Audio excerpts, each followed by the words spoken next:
Welcome, Tom. I'm very, very happy to have you here. How are you today? Excellent. Thank you so much for having me. It's truly my pleasure. We had a conversation a few days ago, and I was truly impressed with your life story and everything that you're doing now. Would you like to share your story a little bit first? Sure, absolutely. When I was a teenager, I happened to go to a local amusement park and I saw that they were doing these shows where they taught character qualities and personal development things through live entertainment and interacting with people. And then I found out they also did this during the school year for elementary school children and their families. And so I thought, I have got to learn how to do this. This is what I was born to do. So I studied theater at University of Georgia and then went on to performing in schools all across the Southeast. Got to do thousands of shows, not only in theme parks, but then live. And this was a great way to interact with people and share a lot of the character qualities that I learned through Boy Scouts and church and school and whatever. I felt like I had the great benefit of a wonderful family. And my parents were born in Poland, and unfortunately, endured a lot of hardship during the war there, and luckily survived and came to America. Wanted to live the American dream. My father was a scientist, and I was very glad to be able to help him put together a book of his life story, which he then shared with people on how every bullet meant for him, missed him by inches, every bomb that fell next to him didn't go off. And he was really here for a purpose, and he got to be a speaker at the Bremen Holocaust Museum, and I've got to do his talk in many situations as well to encourage people that there are so many choices we have in life, and we always need to choose life and not limit what God can do with the talents and skills that He's given us. hmm I was truly, truly impressed when you shared that with me, and now actually have a goosebumps when you talk about that. But now you're doing something completely different. So, Yes. how did your journey being a financial coach actually begin? Well, I believe everybody kind of needs an epiphany. And we're not talking about when the wise men came after Christmas. It's more a moment when you have a sudden deep realization that kind of changes you forever. And for me, it happened in 1997. It was my birthday. I was working a more than full-time job, hundreds of miles from family and friends. And I said, I want to do something special for myself. So I went to Disney World, wanted to go to the Merry Christmas party. And there I was, standing on Main Street, snowing coming down from the sky. There was a huge Christmas tree next to me, snowmen, gingerbread men. And then I saw the red soldiers from Babes in Toyland that I remembered from my youth. And I thought, how wonderful it is to be here. And then I had this horrible feeling came over me. From the top to the bottom of my spine, I just felt like a lightning bolt went through me. And I felt inside of me, you don't deserve to be here. Wow.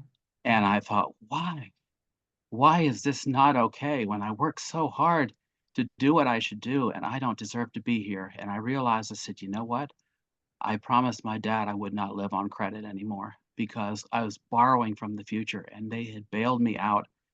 And I thought, and here I was, um, taking something that I had not earned yet. And I really thought to myself, I said, well, I went to private religious military school. My parents provided the best for me, but you know what? We were taught to diagram sentences and we learned to dissect frogs, but they never talked about what life is really about, which is number one, relationships, and number two, how do you manage the value that you earn and you spend so that you benefit yourself and your family and everyone else. And so it reminded me of a quote from Aristotle where he said, we are what we repeatedly do. Excellence is not an act, but a habit. And those little habits add up to make us who we are. And so many people, and definitely myself included, live on autopilot. I mean, hypnotists will tell you that the trick is not putting someone in a trance. Basically, the lights are on and nobody's home. It's getting people out of a trance. And I remember reading years ago a story of a little boy who was going to say his nighttime prayers. And he said, now I lay me down to sleep. I pray the Lord my soul to keep. If I wake up before I die, oh, Dad, I just can't get it right. And his father said, "No, you did get it right. We should all be praying that we wake up before we die." And that's what each person needs to do. Um, this is having that epiphany moment where you say, "You know what? I need to do something different." And so I moved from Florida back to my hometown of Atlanta, and I found a mentor, actually a mentor couple that worked with me and some other people over some weeks. And I have been a fan of personal development ever since I was 15 years old, which is like more than half a century. And unfortunately, I think the real truth is that, as Noah St. John says, books become shelf help. I mean, we want to do this, but then it becomes we don't go past the first chapter or past the first section of a recording, and it really doesn't affect our lives so much. And so I think, well, it's wholesome entertainment. It's not crime. It's not gossip, but it really doesn't affect our lives. And what does really make a difference? And I think, well, it's like a textbook. It's hard to figure out how are we going to work through this? How are we going to apply it to our lives? And the answer is, well, when you take a class like a college class or a course like I did, then you have structure. You have spaced repetition, and that's how people learn. And you're sort of like dipping a cloth that you can't just do it once and then dry it. You have to do it several times. It's that continuous immersion and application, immersion and application. It's like Dale Carnegie course was so successful in changing so many lives, especially teaching public speaking, Mhm. because it's not just about fire hosing you with information, but it's about the transformation of having to stand up in front of a group every week and say, here is what I learned, here's what I applied, how can I adjust it? Then you go back and do it again. And so I thought, now that is really effective teaching. It's not just getting people's attention, but doing things in such a way that Mhm. it'll make a real difference long term. Mhm. Mhm. What So I followed the things that I was taught, and within a few months, I was debt free. And then I've continued to learn different things through the years. But I thought if I want to teach not fluff, but something that will really make a difference for people. And I think there is so little known about the basics. Not that it's not available. We can learn anything from Siri, Google, now AI, but it's not about information. Like I said before, transformation Mhm. and being able to condition that in our lives so that things are really different in a positive way. Mhm. What you just shared with us, Tom, I found very profound. And actually very deep. There are a lot of people struggling, working in corporations, having loans and debts, and actually don't know how to manage money, right? Hmm. I went in the Faculty of Economics, and they didn't even teach us how to manage money. So, would you like to share some methodology or methods which you believe my audience would appreciate when it comes to money management, please? Absolutely. I think the first step is, I guess there was a famous economic philosopher, Peter Drucker, Mhm. who said along the lines of, we can't manage what we don't measure.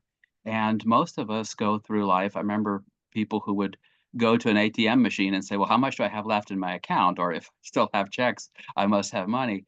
And it really is not so obvious. I used to just write down everything I spent, and then I didn't know what to do with this list. Well, fortunately, we're in a different day and age now where there are apps that you could very easily, every time there is something that we spend or we earn, that will calculate for us constantly where we stand. So it's very easy to know where we are so we can make informed decisions. And I think that is a tremendous thing is to just get that simple habit of being aware of what we're doing because unfortunately with credit cards or doing something online people tend to spend three times as much because it's not the same as having cash in your hand. Years ago there was layaway where people had to make payments on something and then they could take it home, Mhm. and now it's like you take it home first and then you can be dealing with those costs for years afterwards. And so we're really borrowing from and undermining our future, and I feel like the ultimate goal is to be earning on our savings rather than paying interest on our spending. And so we all want to improve where we are, but I think that really is the first step is being able to get some idea of where we are. And I think looking at those amounts, I think one of the most difficult is subscriptions, which now are just everywhere Exactly. where you go monthly, even for Exactly. television access. People spend hundreds of dollars a month for cable bills, and we need to look at it not as the monthly charge that they want you to look at, but annually. Multiply it by 12 and see what is this really costing you. And how Exactly. many years, probably 1 or 2, you could go on a cruise for what you're paying on something that you may not even be using. So I think that is a huge awakening. The second thing is optimizing. And this I call dials and switches. I think that there are some things that we have to pay all the time, like our water bill or maybe car maintenance. But a dial is something that you can turn. You can turn it up, turn it down. You may be doing too much, too little, and you can make adjustments. And sometimes just by switching the companies you're working with, that can really add up. And then switches are things that are like a light switch, it's either off or on. And there's a lot of things that we need to keep reevaluating because they need to just be turned off. There is no reason to pay for goods and services that we no longer use. It is a hassle. Unfortunately, it is designed so that with one click you owe, and then it can be a lot of trouble, a lot of hoops to jump through to try to figure out how to cancel that. But there are some ways to do it, and it's worth the effort because, like I said again, what is that costing you long term? And I think that ultimately, the third phase of what I help people do is to get into the area of margin. That we're not only balanced, that we're not spending more than we have coming in, and this goes back to a saying that when our outgo exceeds our income, then our upkeep will be our downfall. So we have to look at that hard and make sure that first of all we're balanced. But we do want that margin. We have to have some extra, and for two reasons. Number one is that life happens, and if you're not in a wave, one is coming, and you never know when you're going to get sick, when something breaks on the car. And so I've heard recently that 8 out of 10 Americans could not handle an expense of $300 to $400.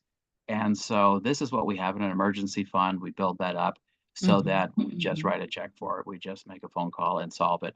And that is really good. But beyond that, we want to have the quality of life that we want. And this allows us to be able to plan for that, to incorporate it, and make sure that we are getting what we want more of. And if it's providing for our children, if it's being able to visit relatives or whatever is really important to us, that we're very clear on what that is, and we have the steps in place to make sure that we work towards that, so we can have the fulfillment of saying yes, that's important to me, and I'm living that or I'm doing that. If Sunday afternoons at the park is important to you, then you arrange to have the sitter cover for you so you can do that. And just making sure that those things aren't left out, because it helps so much day to day to know that I'm not missing out because I was intentional about making sure those things are part of my life.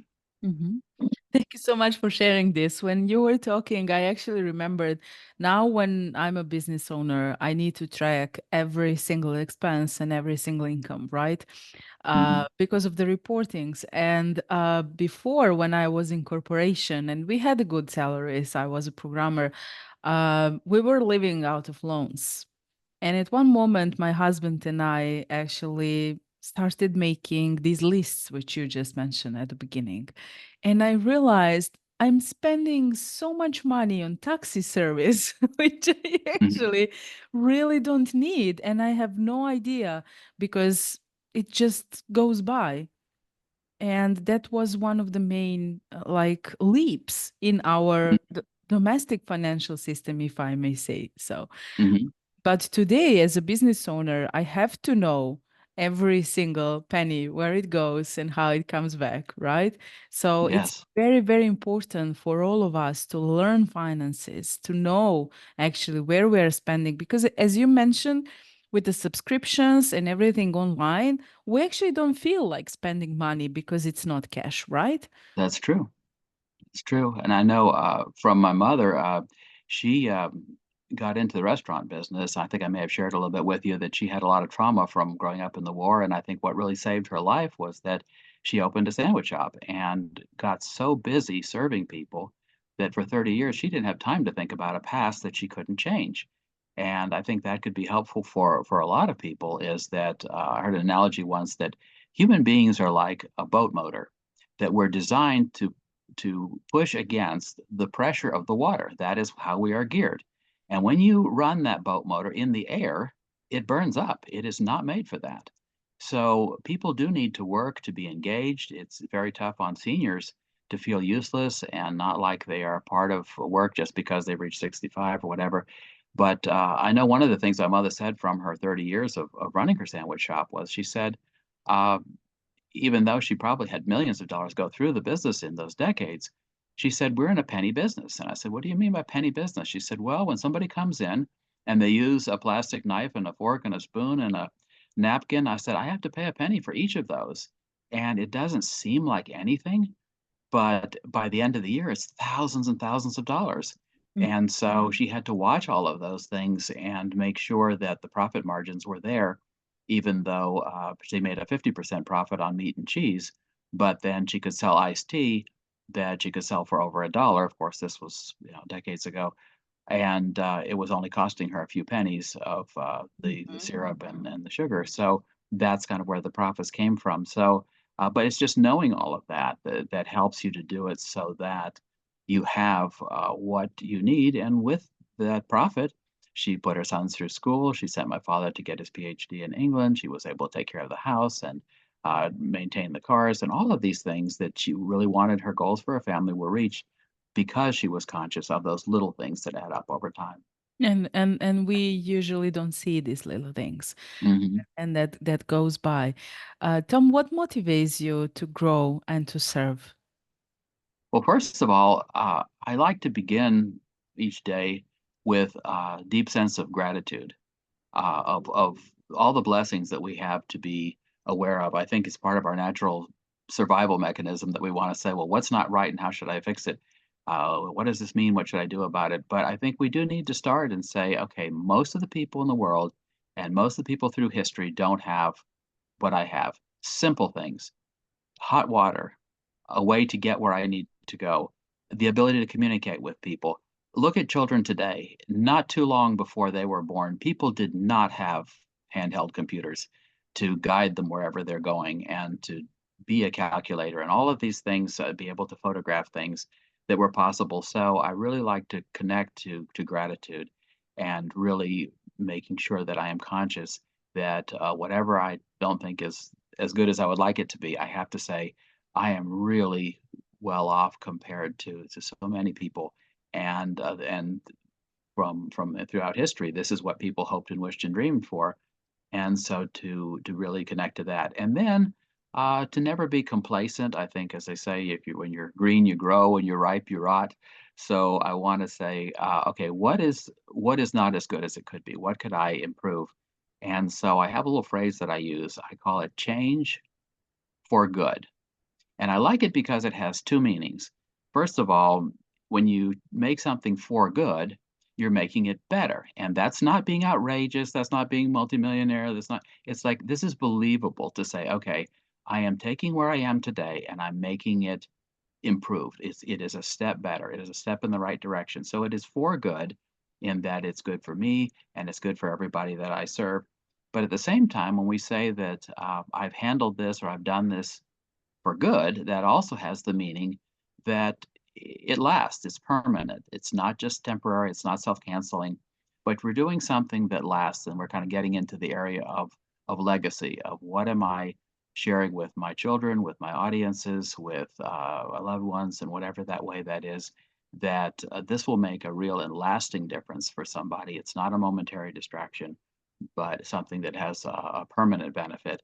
So that is what I want to bring about, whether I'm getting a chance to speak or to write, and to really empower people by making them aware that they have those choices, that we all do. And that is the difference between plants and animals and us, is that we have that free will.